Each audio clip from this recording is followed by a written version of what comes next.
네, 여러분의 채권 부위와 함께하고 있습니다. 저는 채권 부위 진행자 이지혜고요. 지난주에 채권 부위가 독립 채널로 탄생을 했습니다. 런칭을 했습니다. 축하드립니다. 예, 고맙습니다. 예. 많은 시청자 여러분이 응원해 주셔서 구독자님들이 정말 저희 힘을 내고 있는 상황이고요. 시청자님들의 의견을 좀 들어보니까 그 회사채에 대한 관심이 굉장히 많으시더라고요. 그래서 그러한 콘텐츠를 많이 만들어야겠다라는 생각을 하게 됐습니다. 그래서 저희가 이제 적극적으로 여러분의 그 의견을 반영해서 수요 예측을 앞둔 기업을 대상으로 회사채 기업 분석을 좀 해보자 네. 이런 콘텐츠를 정기적으로 여러분께 보여드릴 예정이고요. 그 회사채 기업 분석을 맡아주실 분을 이렇게 모셨습니다. 하나증권의 김상만 파트장님이십니다. 먼저 인사드릴게요. 감사합니다. 일단 네, 반갑습니다. 저희의 요구를 이렇게 네. 잘 들어주셔서 감사하고요. 김상만 파트장님으로 말할 것 같으면 사실 이 채권 시장에 특히 이제 크레딧 그 애널리스트로 굉장히 유명한 분이시고요. 거의 업력이 28년, 그러니까 30년 가까이 되는 업력을 자랑하셔서 믿고 보는, 믿고 듣는 김상만 파트장님이다. 이런 생각이 듭니다. 채권 부위가 어쨌든 독립하게 되신 걸 좀 축하드리고요. 네. 사실 이렇게 처음 이제 채권 부위 채널이 생겼을 때부터 어쨌든 이렇게 채권을 전문적으로 이제 다루는 그런 제 채널이 생겼다는 거에 대해서 그 자체로도 의미가 있다고 생각을 하고 좀 뭐 네. 열심히 좀 해보려고 좀 했었는데 이번에 또 독립하셨다고 하고 새롭게 어쨌든 저희가 채권 중에서도 이제 개별 기업에 관한 회사채 같은 경우에는 네. 좀 특수한 영역이기 때문에 시장 전체 금리 전망하는 건 다른 분야라 맞습니다. 좀 어떻게 처음 시도 국내적으로는 아마 이게 처음 시도하는 그 어떤 방송상으로는 처음 시도일 것 같고요. 네. 그래서 좀 저도 어떤 식으로 이걸 앞으로 진행해 나갈지 잘 모르긴 합니다만은 좀 해 나가면서 좀 이렇게 유익한 정보를 많이 드릴 수 있도록 한번 노력하도록 하겠습니다. 네, 저는 채권부의 문을 열 때 굉장한 그 확신이 있었습니다. 그 김상만 파트장님도 도움을 많이 주시고 또 그런 말씀해 주셨잖아요. 이런 콘텐츠는 전무후무하다. 예, 네. 사실 그렇습니다. 네, 그런 예. 의미에서 굉장한 우리가 도전을 하는 거고 예. 그런 부분을 또 좋게 봐주시는 여러분들이 있기 때문에 저희가 앞으로 더 열심히 노력할 수 있는 그런 기반이 되지 않을까 싶습니다. 우선 회사채 소식 관련 기업들 이제 선정을 해 오시잖아요. 네. 그런데 그 선정할 때 기준이 있을 것 같거든요. 예, 그거 좀 예. 설명 들어볼게요. 네. 일단은 저희가 이제 좀 약간 공개적인 방송에서 나가는 컨텐츠다 보니까 약간은 좀 조심스럽게 접근할 수밖에 없고요. 그러니까 그래서 우선은 이제 기본적으로 신용도에 있어가지고 어느 정도는 이제 믿을만한 신용도가 좀 깔려 있는 기업들을 이제 1차적으로 저희가 이제 좀 기준으로 잡고 있고요. 네. 근데 이게 항상 모든 일에 양면성이 있습니다. 저희가 안전성을 너무 강조를 하다 보면 이게 수익성이 안 나와요. 그래서 네. 뭐 우리가 와서 뭐 예를 들면은 뭐 무슨 뭐 삼성전자, SK텔레콤 뭐 그런 회사 열심히 너무 좋은 회사들 네. 현대차 근데 하면은 금리가 너무 낮아서 사실은 이제 실제로 투자하는 거가 메리트가 없기 때문에 그 두 가지를 좀 졸충을 해야 됩니다. 그래서 네. 그러니까 안정성하고 수익성을 두 가지를 다 이제 고려를 해서 네. 특히나 이제 또 개인 투자자들이 그 접근성 세 번째 이유는 이제 접근성이 되겠네요. 그러니까 이게 뭐 회사가 안정적이고 수익성이 좋은 뭐합니까 이제 우리가 실제로 투자할 수 있는 접근성이 있어야 되죠. 그럼 네. 한 세 가지 측면에서 제가 앞으로 이 수요 예측에 소개하는 기업들을 선정을 그렇게 할 예정입니다. 네, 채권이라는 게 사실 그러니까 안정성이라는 게 굉장히 큰 메리트잖아요. 게다가 채권 투자자분들은 수익률도 놓칠 수 없다라고 네, 하시는 예. 분들 많고 그에 대한 정보에 대한 접근성도 높여야 되기 때문에 채권 부위 보시면서 앞으로 쏠쏠 정보 많이 챙겨가시면 좋을 것 같고요.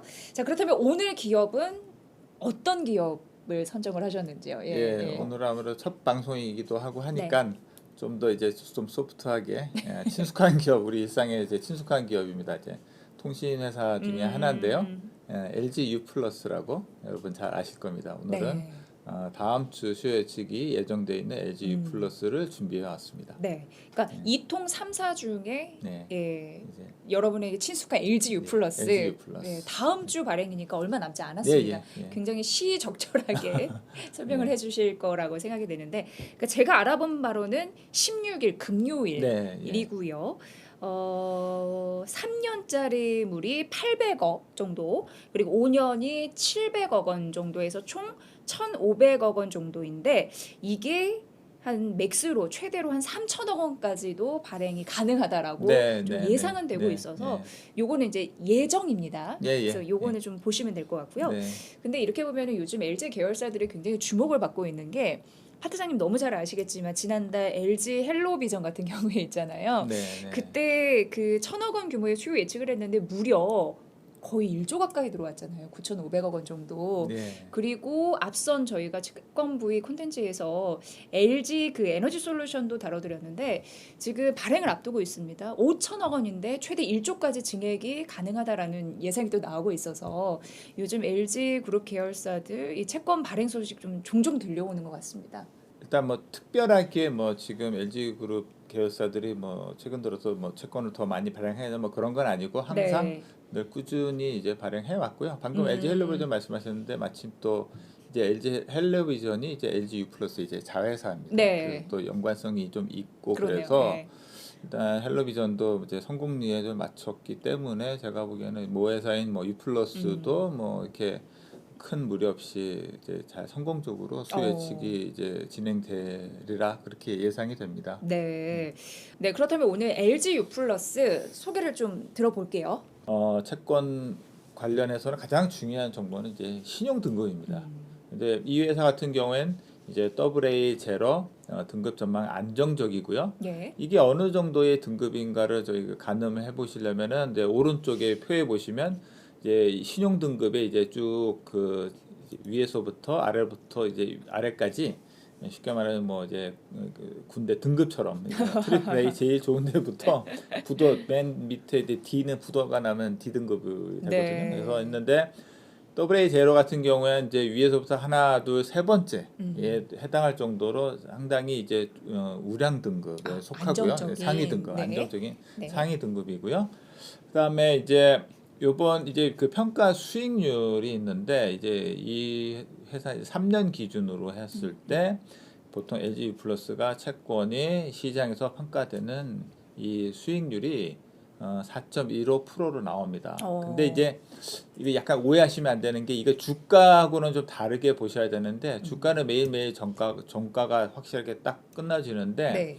제가 뒤에도 말씀드리겠습니다. 이 평가 수익률은 일종의 이제 예를 들면 부동산이나 채권은 그러니까 그렇게 주가처럼 딱 정가 개념이라기보다는 일종의 공시지가, 부동산의 공시지가 개념으로 예, 그게 예, 이제 예. 어떤 하나의 표준화된 그 가격이 있지만 네. 매번 거래가 될 때는 약간 거래 가격은 다르게 될 수 있습니다. 그래서 이거는 그냥 부동산의 공시지가라고 생각하시면 되고요. 아, 이해가 되네요. 예. 공시지가고 예, 상황에 그다음에, 따라서 예. 변동될 수 있는. 예. 그다음에 이 수익률은 4.15%인데 또 스프레드라는 개념이 있습니다. 회사채 투자하실 때는 이제 신용 스프레드라고도 하는데요. 네. 쉽게 말하면 내가 그 동일 만기 그 무위험 채권인 국채 대비 가상금리가 이제 신용 스프레드입니다. 그래서 그러니까 이 회사 같은 경우에는 신용 스프레드가 0.65%죠. 그러면은 요 같은 시점에서 그러니까 4.15에서 0.65를 빼면 3.5가 되죠. 네. 그러면 그 당시 이제 국채 금리 3년이 3.5%라는 걸 의미를 하고요. 네. 그다음에 하나 더 이제 아셔야 될 또 중요한 정보가 있습니다. 가로 안에 이제 등급 평균 대비 제가 마이너스 0.09%로 써놨잖아요. 이건 뭐예요, 진짜? 이거는 이제 예. 뭐냐면은 이제 그 아까 제가 이제 그 수익률이 어쨌든 하나의 공시지가처럼 돼 있다고 그랬는데 등급별로 네. 뭐 트리플 A는 신용 스프레드가 얼마, 더블 A는 얼마, 싱글 A는 얼마 그런 식으로 그게 표가 있습니다. 네. 그래서 그게 이제 매일 이제 그러니까 채권 시가 평가사에서 이제 가격을 이제 산정을 해서 올려주는데요. 근데 이제 그거는 이제 일종의 그냥 평균 개념이라고 보시면 되는데 이제 예를 들면 AA 제로 등급 LG 플러스가 속해 있는 AA 제로 등급의 신용 스프레드는 평균적으로 이제 0.74%로 평가가 되고 있어요.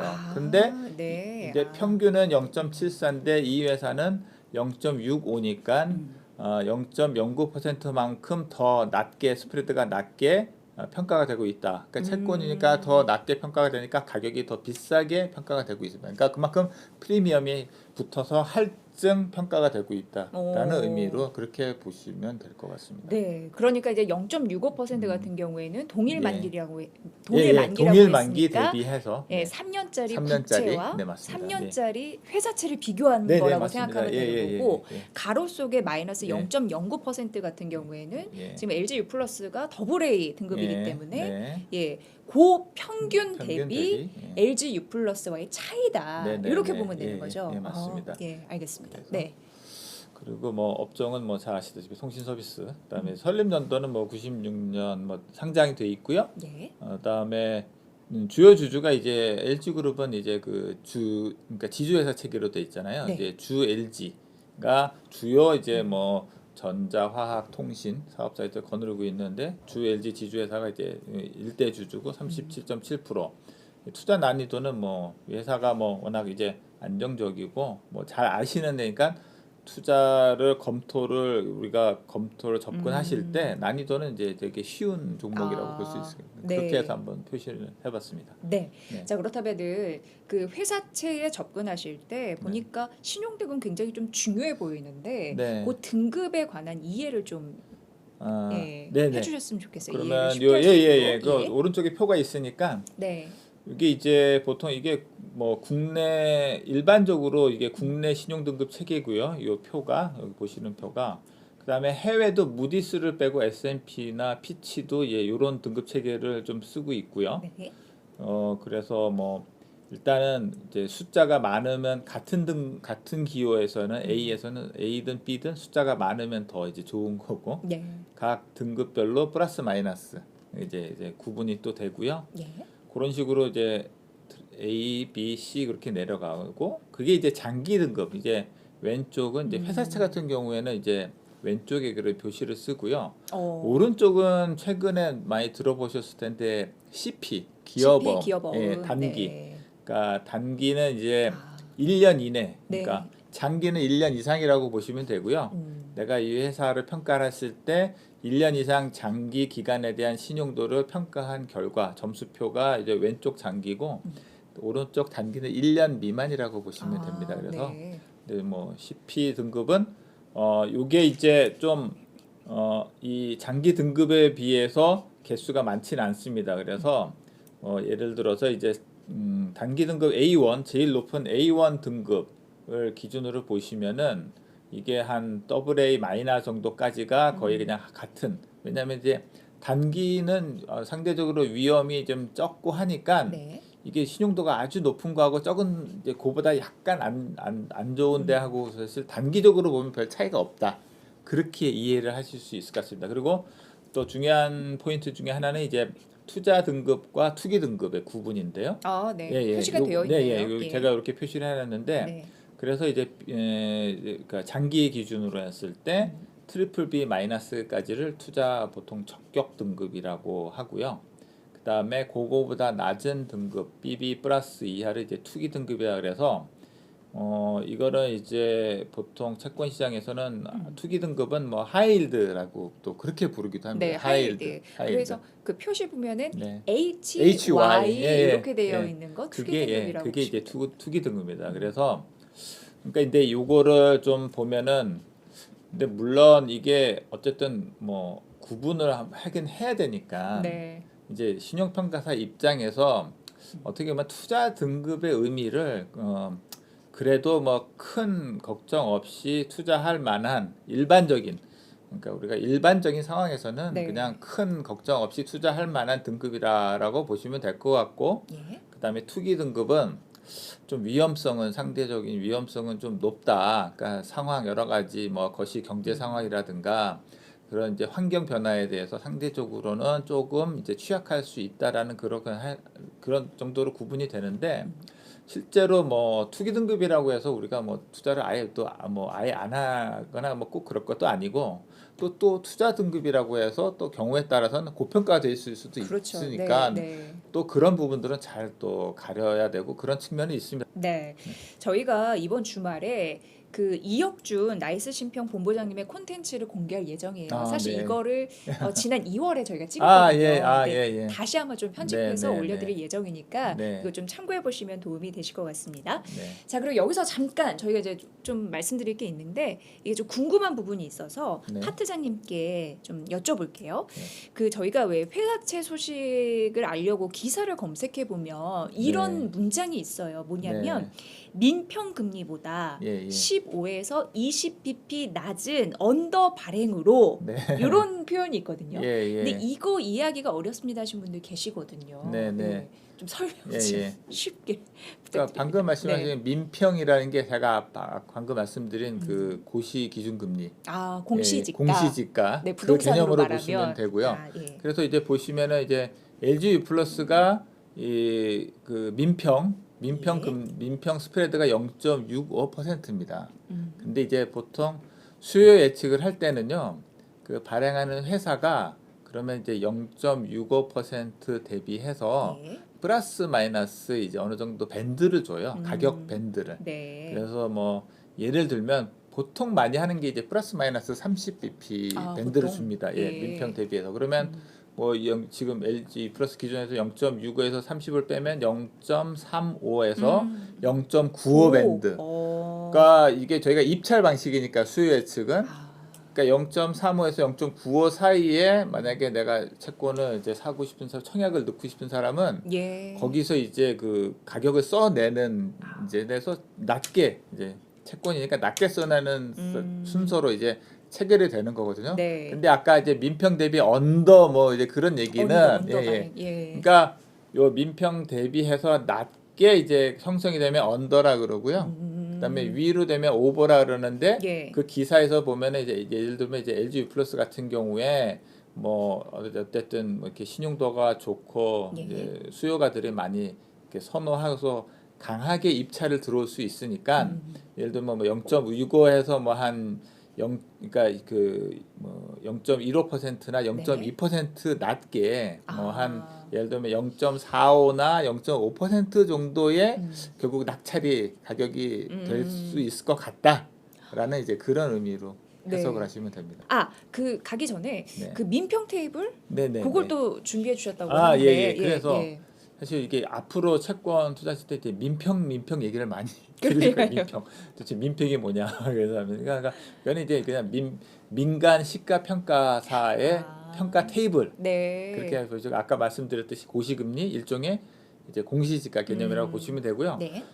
이렇게 보시면은 결국에는 이제 그 회사채니까 금리가 나오는데 항상 이제 지금 자료에 보시면은 왼쪽에는 이제 금리입니다. 그러면 이제 특수채는 뭐 공사채, 뭐 한전 같은 그런 거고 은행채는 은행채, 여전채는 뭐 카드 캐피탈 회사인데 등급에 따라 보시면은 이제 오른쪽으로 가면 갈수록 만기가 좀 길어지면은 지금 좀 금리가 좀 높아지죠. 예. 그다음에 또 밑으로 가면 갈수록 같은 이제 그룹 내에서 예를 들면 회사채 같은 경우 보시면 3년을 기준으로 보시면은 이제 뭐 트리플 A는 4.02, 더블 A 플러스는 뭐 4.14, 그 밑에는 4.19 그런 식으로 숫자가 커지지 않습니까? 네. 그러니까 이제 만기가 오른쪽으로 길어질수록 그 다음에 이제 신용 등급이 내려가면 내려갈수록 이제 금리는 더 높아지고. 높아지게 형성이 되는 그런 표고요. 네. 그러니까 요거를 이제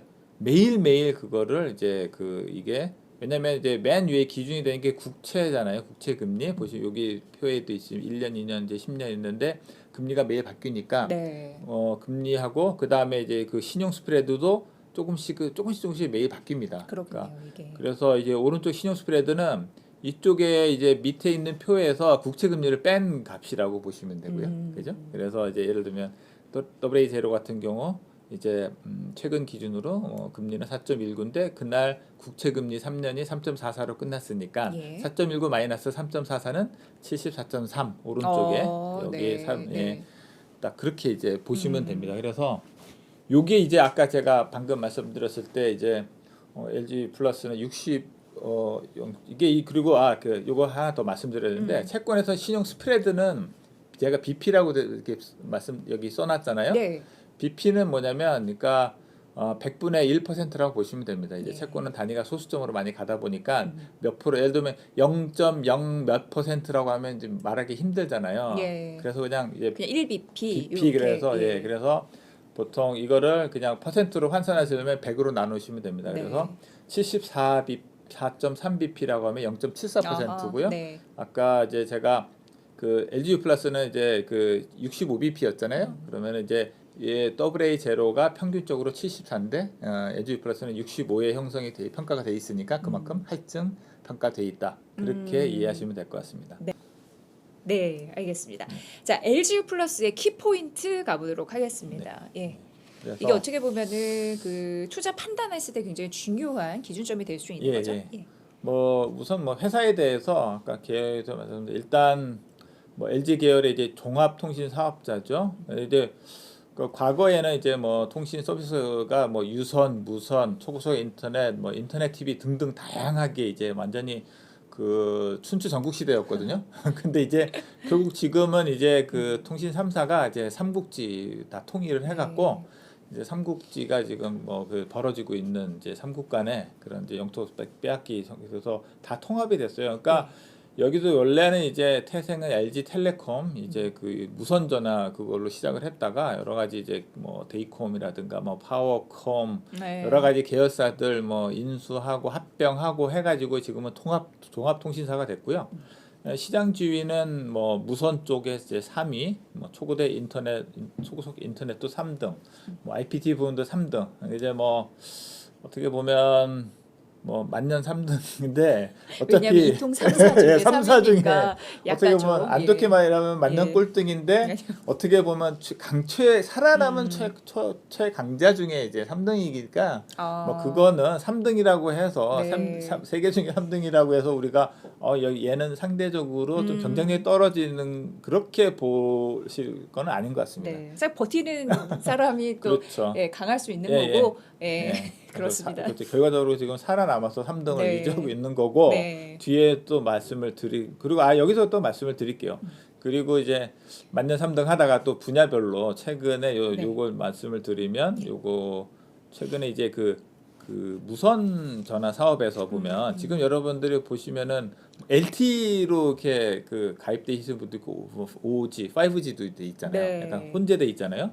LTE 쪽에서는 뭐 최근에 KT를 제치고 뭐 점유율 2위를 기록하기도 하는 등 어쨌든 후발주자로서 그래도 나름 경쟁력을 가지고 잘 사업 경영을 하고 있고 또 최근에 2019년에는 이제 그 케이블 TV 사업자 있잖아요. 종합 그 유선 방송 사업자인 LG 구 헬로비전, CJ 헬로비전 아까 제가 그 인수를 했습니다. 네. 그래서 그 아까 수요 예측했다고 말씀하신 LG 헬로비전에 해서 1조 올린 거의 9,500억 원이었나? 그렇죠. 예. 그래서 뭐 이게 이제 뭐 이렇게 합병은 안 했지만 결국은 자회사를 가지고 있으니까 모든 방송 통신 관련된 뭐 이제 종합 사업자라고 보시면 되고 그다음에 이제 약간 이제 뒤에 이제 제가 뭐 수학 포인트에서 말씀드리긴 하는데 최근에 이제 뭐 이 LG 블루 플러스뿐만 아니고 이제 통신 사업에 이제 어쨌든 뭐나 화두랄까 현안은 뭐냐면 이제 정부는 이 통신 시장에 좀 경쟁을 좀 촉진하려는 그런 의도가 있습니다. 너무 네. 3사가 서로 이제 사이좋게 나눠 먹게 하고 있는 거 아니냐 뭐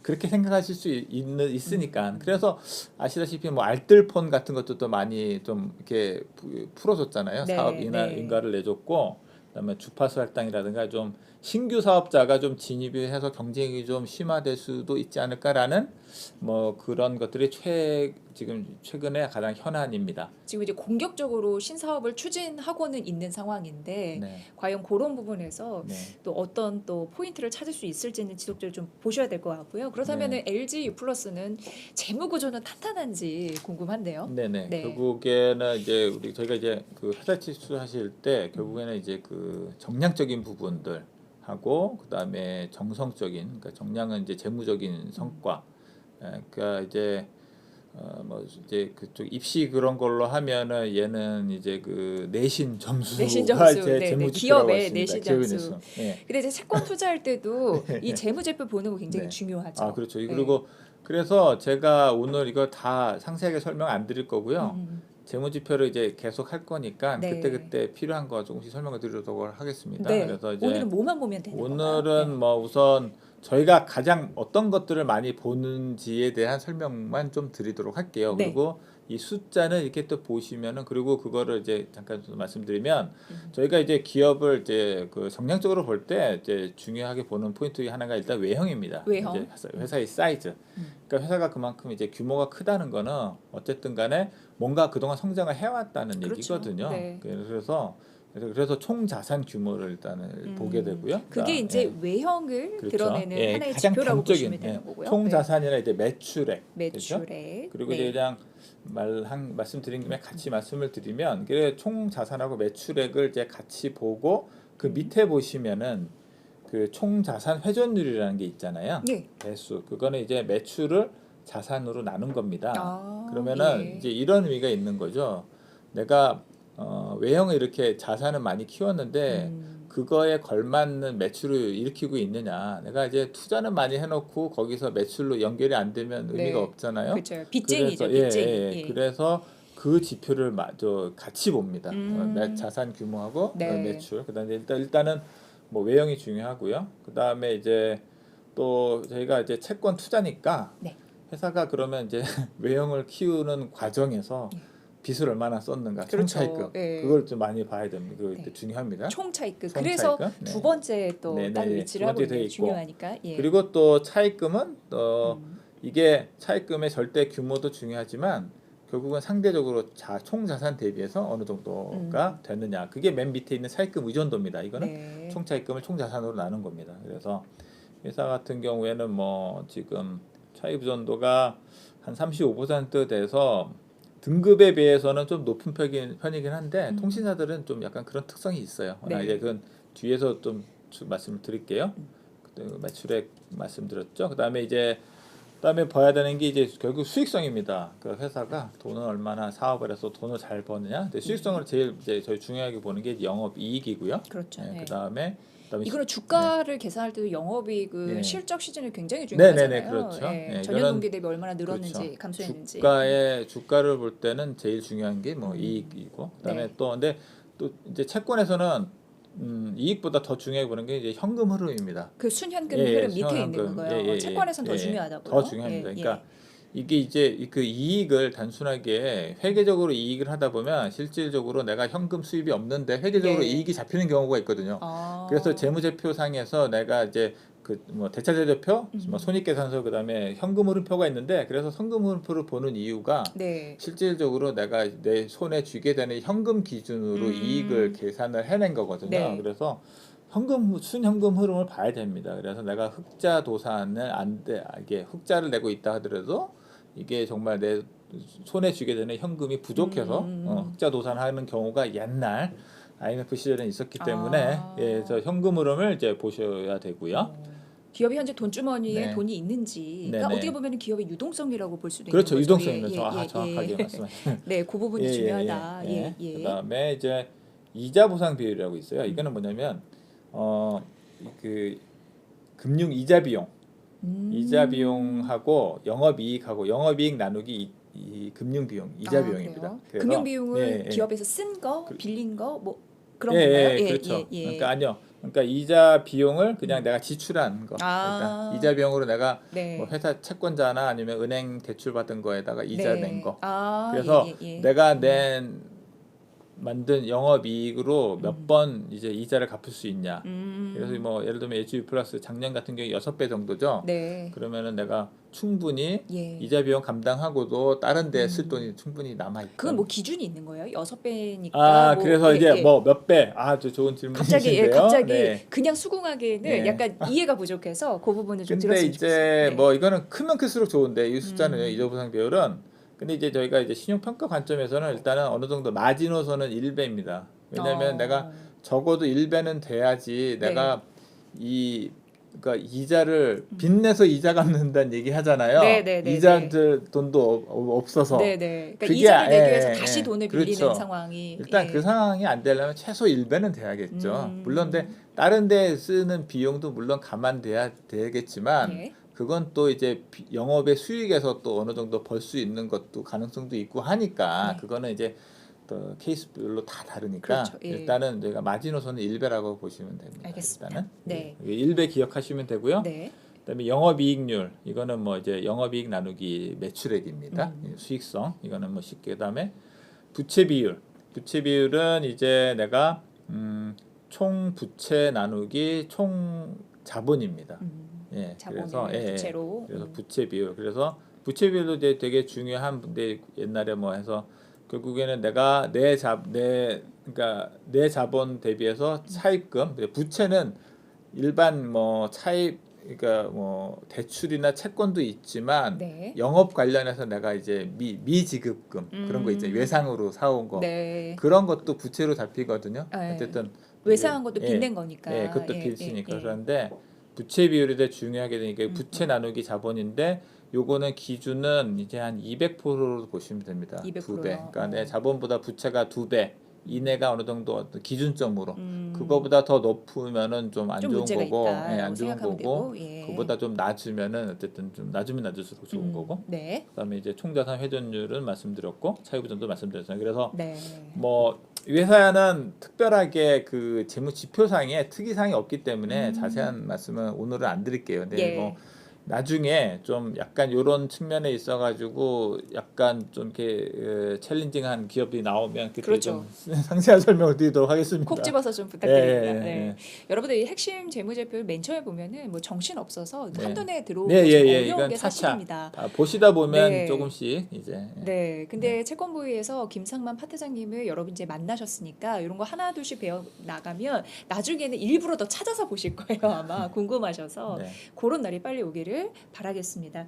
자 그렇다면은 이제 LG유풀 회사채 투자를 위한 분석을 그 김상만 파트장님께서 한눈에 정리를 해 오셨거든요. 그걸 보면서 스왑 분석 좀 해보도록 하겠습니다. 예. 스왑 분석이라고 하셨는데 이 뜻은 또 뭐예요? 네. 그게 이제 약자를 따온 건데요. 음, 이게 저도 정확히 기억이 안 나는데 네. 뭐 해외 무슨 이제 경영학 뭐 그런 데서 경영학 이제 이론 뭐 그런 데서 기업을 이제 분석하는 데 있어가지고 비단 뭐 채권뿐만 아니고요. 예. 기업의 어떤 경쟁력 그다음에 기업에 대한 뭐 그런 사업 전망 뭐 등 그런 거를 평가를 할 때 쓰는 지표입니다. 그래서 스왓 그래가지고 이제 머리를 다 하나씩 딴 거 스왓 S는 이제 스트렝스 강점 그다음에 W는 이제 위크니스 약점 아, 그래서 그다음에 SW. 네. 그다음에 O는 opportunity 그래서 기회 오, 그다음에 네. T는 이제 threat이라 그래서 이제 위험 요인 그래서 이 회사가 이제 강점 약점 그다음에 어떤 사업 기회와 또 어떤 잠재적인 이제 그 사업 위험들이 또 도사리고 있는지에 대한 것들을 정리를 보통 하는데 네. 뭐 이렇게 정리를 해보면 그냥 좀 이해하는 게 좀 뭐 그냥 좀 깔끔할 것 같아서 그러네요. 이런 식으로 예. 좀 정리를 해보도록 하겠습니다. 너무 네. 한눈에 딱 들어오니까 네네. LG U 플러스 이제 다음 주 발행을 하는데 예정인데 네. 그런 부분에서 해서 도움이 될 것 같습니다. 예. 네, 그러면 강점부터 좀 들어볼까요? 예예. 뭐 강점은 뭐 결국 이제 통신 3사가 이제 과점적으로 시장을 이제 이제 점유를 하고 있으니까 안정적인 사업 기반을 가지고 있고요. 뭐 그 비단 무선뿐만 아니고 뭐 초고속 인터넷이나 IPTV 여러 사업을 하니까 아무래도 한쪽이 안 되면 한쪽에서 또 보충해주고 그런 그렇죠. 식으로 보완이 되는. 그다음에 뭐 재무구조 말씀드렸고 안정적인 재무구조. 그다음에 이제 계열 수강업가 뭐 LG그룹 계열사다 보니까 당연히 이제 LG 계열사인데 뭔가 그렇게 문제가 생기면 그쪽에서 예. 뭐 도움을 받을 뭐, 수가 있구나 이렇게 생각할 수도 있고. 강점은 뭐 두말하면 잔소리인 것 같고 근데 네. 근데 약점은 뭐냐면 이제 뭐 통신 산업이 지금 아무래도 정책이 들어가서 성숙 산업이니까 그렇게 막 이제 막 이렇게 눈에 띄는 막 성장성은 없습니다. 그다음에 이제 그리고 통신 산업이 좀 규제가 좀 많아요. 아까도 네. 정부가 이제 그런 그 경쟁 촉진 뭐 그런 것들 하는데 경쟁 촉진이나 그런 것도 있지만 더 규제이면서 더 문제는 사실은 요금 통신 요금 규제입니다. 요금제. 네, 예. 저희들 소비자 입장에서는 고맙기는 한데 빨리 조금이라도 깎아줬으면 좋겠는데 예. 통치자 입장에서 예, 골머리 통사 아프네. 입장에서는 요금을 마음대로 좀 못 올리고 어떤 필요에 따라 좀 낮춰야 되고 뭐 5G 중간 요금제 뭐 그런 게 다 네, 그렇게 네. 도입되는 취지고요. 알뜰폰도 예, 더 예, 알뜰폰 심하고 뭐 그래서 예. 예, 기업 뭐, 입장에서는. 예, 기업 입장에서는 그다음에 이제 통신사가 그 설비 투자 부담이 아주 큽니다. 그러니까 이제 보시면은 우리 이제 어떻게 보면 통신사들을 그냥 그 한번 그 망 한번 깔아놓고 가만히 있으면 요금 꼬박꼬박 받으니까 아우 그냥 논하는 장사네라고 생각하실 수 있는데 네. 그거만큼 설비 투자비가 어마어마하게 됩니다. 일예로 예. 이제 저희가 이제 이동통신 무선 전화를 보시면 뭐 LTE 하다가 저희가 2019년부터 이제 5G 도입했잖아요.